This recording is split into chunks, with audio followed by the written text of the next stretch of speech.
I'm making this video specifically for people who are stuck between the 20K to 40K per month mark with a service-based online business. And the reason why I'm putting this together is because normally what we see is that most business owners, as the first milestone, they want to reach that 10K per month mark, which normally just by doing a lot of the same thing, understanding your market a little bit better, and just getting more knowledgeable about business, you can get to that 10K per month and you can go past it pretty fast, pretty easily, okay? However, the next milestone would be that 20 to 40K mark. That's when things get a little bit trickier because realistically, in most cases, that's where you need to introduce delegation. And if you're at this mark right now, then you probably know that the next thing to do is to just introduce delegation to your business, meaning hiring people to help you out, delivering the services, selling, operations, what have you, okay? However, the thing you need to be careful of when talking about delegation is that there are two different extremes. One extreme is losing control of your business, and the other one is building leverage. And so the reason why I'm putting this video together is to help you understand how to avoid losing control and build leverage within your business. Because realistically, all of that comes down to your systems, okay? And so let me give you, I guess, a visual representation of what that looks like. When you're delegating and you don't have any systems in place, your growth gets a little stagnant and it looks a little something like this, right? You start off, you get past that 10K per month, you get to about, let's just say 20K, maybe even 30K, right? And then after a little while, you drop down to 20 and then back up to 30, 20, maybe 40, 20, and you kind of get stuck between this one section between the 20 to 40K mark, because once again, you don't have systems in place to help you out, which normally that means that there's no processes or strict rules that people need to follow. There's no guidance. There's no outline of exactly what your team needs to do. And so you might have a really good month and do really well, hit that 40K per month, which is great. But then it comes crashing down the next month over because you don't really know how to do that in a very repeatable way. Okay. In comparison to building leverage, it's a lot more linear. Or even at times, it's a lot more compounding, but there is a level of consistency because you know exactly what is happening month to month that is helping your business grow. And so systems is that one sort of bridge between the gap that is going to help you get better results more consistently over time. And it's not going to keep you stagnant between the 20 to 40K mark, okay? Which is super, super, super important to introduce into your business because all of a sudden, it's not just you delivering the service or doing the sales. There's a lot more people involved. And although we like to think that whenever you hire people, they're going to give you their absolute best at all times and they know exactly what to do and they're able to perform just as well as you can, that's not really the case, okay? What's going to help them perform consistently and have some sort of structure in their performance all comes down to these systems. And I'm so passionate about this because I didn't really realize this for a long time and I was really stuck between that range for a very long time. Because once again, I wasn't too aware of this. Okay, so let's break down the systems. What do we mean when we're talking about systems in a business? I've actually boiled it down to two main things. There's more out there, but the two main ones is going to be a repeatable process for your staff, and the second one is going to be technology.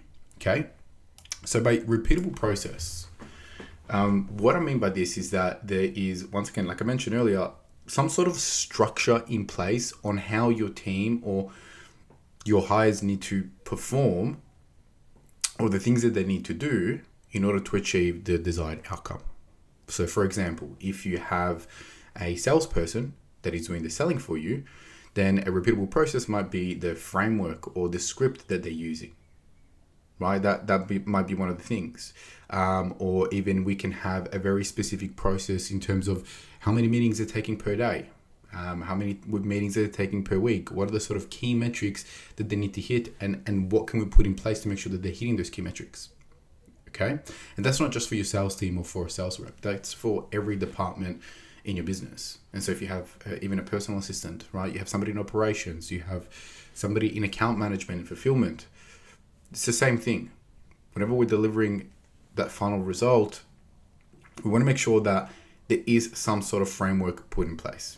And even if you're the kind of company or you have the kind of business where everything is sort of molded to the consumer or to the customer, meaning that you don't have like cookie cutter packages or plans, there still needs to be some sort of framework or some sort of system put in place, essentially just strict rules that need to be followed whenever you are working with the client.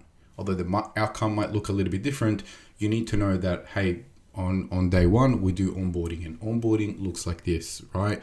On week 2, we are now building out the assets. And the way that we build out the assets is first we do the images, then we do this, and then we do that, right? There needs to be some sort of system, some sort of framework that people can follow step by step to make sure that there's some sort of predictability in outcomes, which you cannot always get 100% right. That's not how it works, especially if you're a service-based business, right? You're not always going to get the same outcomes for everybody, but at least there is some sort of predictability. And so what happens is when you don't have repeatable processes with your team, you're normally giving up a lot of efficiency. You're normally giving up a lot of quality, consistency, and then you're going to be upset because you don't know what happened last month that helped you perform so well and why you can't repeat it this month. Your staff is going to be upset because they're not getting the results consistently and that they don't have the right guidance to take them there. And furthermore, your clients will also be upset because if you've shown them testimonials or results from other clients, they may be wondering why they haven't been able to achieve what your clients have been able to achieve in the past, right?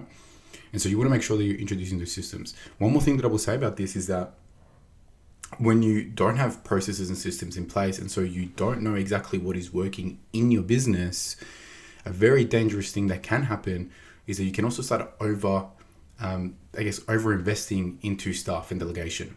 And so you end up with a massive team with way too many employees, way too much staff to deliver something that maybe only 2 or 3 people could deliver if only they had the right processes to work more efficiently. And so that is going to hurt your bottom line as well. So you need to be very, very careful of it and make sure that you're introducing systems whenever you can. And then the second thing is technology. And this one is definitely a little bit more straightforward. I definitely think it's a little bit simpler to sort of understand, but you want to make sure that you are using technology and, creating systems with technology to manage your business as much as possible. And so by this, like the first example that I'll give you, because we work with businesses who also want to increase their lead flow and acquire more clients, the first example that I'll tell you is CRMs, right? What we do is a lot of the times when we onboard clients, we see that they don't even have a CRM, client relationship manager. And so whenever they are getting new lead flow and what have you, that just comes straight to their emails or phone calls or their DMs. And it's really easy to lose track. And so implementing a CRM that has been set up the right way where, leads are automatically populating in there, emails are automatically being sent out depending on the stage, reminders are being set up and what have you, is actually going to cut out a lot of tasks that you would otherwise need to do manually.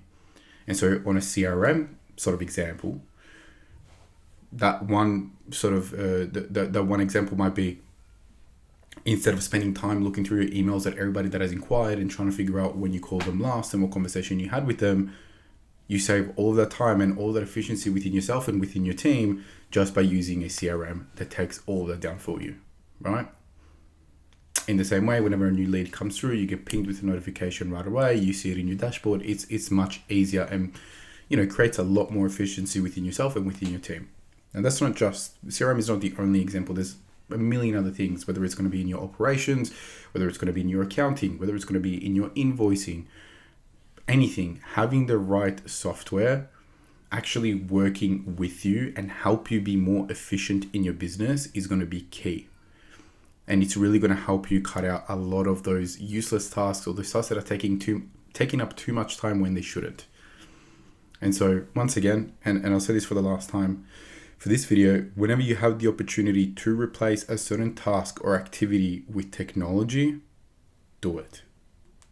It's going to be worth it, okay? And that's going to keep our team efficient, the business running smoothly as well. Best way to do it, okay? So as a final sort of statement, this is, I'm making sort of, and I'm talking about this and making sort of a prime example of some of the issues that certain businesses go through to help you understand the difference between revenue and profit. And so most businesses tend to fail because they run out of money. Okay?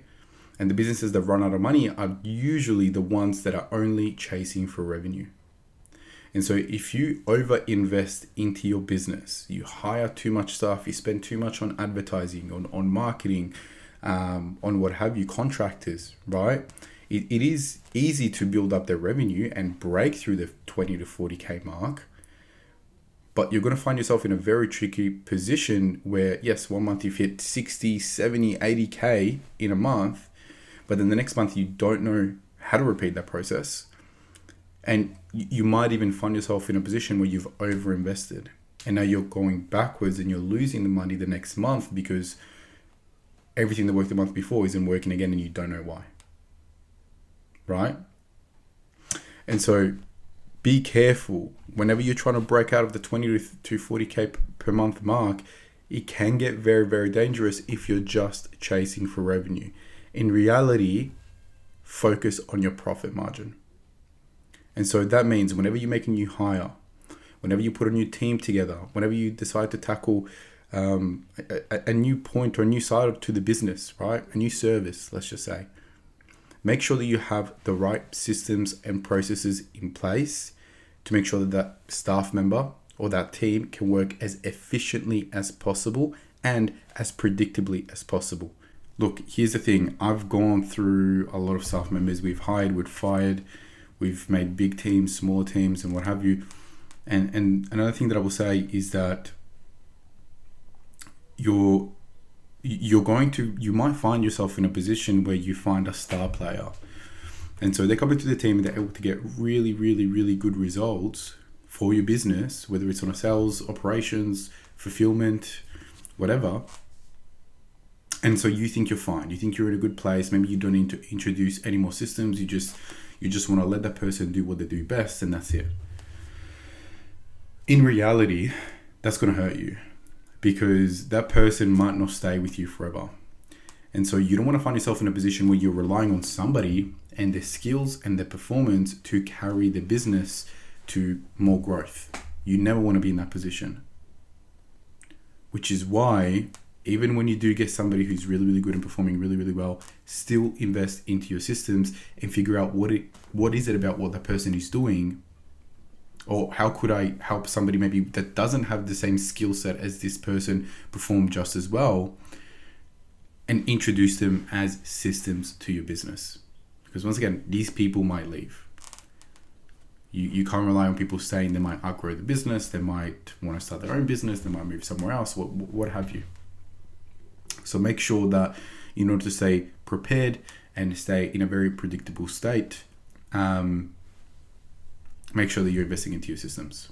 Because once you get above that 40K per month territory with your business, and you start hitting 50, 60, 70, 80K per month, which can happen quite quick, there it starts to get a little bit scary because you need to invest into more team members and more staff and more software. And if all of a sudden you have a big drop of revenue with your business, then you might find yourself in trouble. So to avoid that, make sure you have systems that are predictable, people can follow really, really well, and that you've set everything up on the back end to make sure that that you're safe and your team is working as efficiently as possible. Okay. So that's pretty much for this video. I just wanted to quickly go through this point because it has been on my mind lately. Yeah, if you enjoyed it, consider subscribing to the channel, and I'll see you in the next one.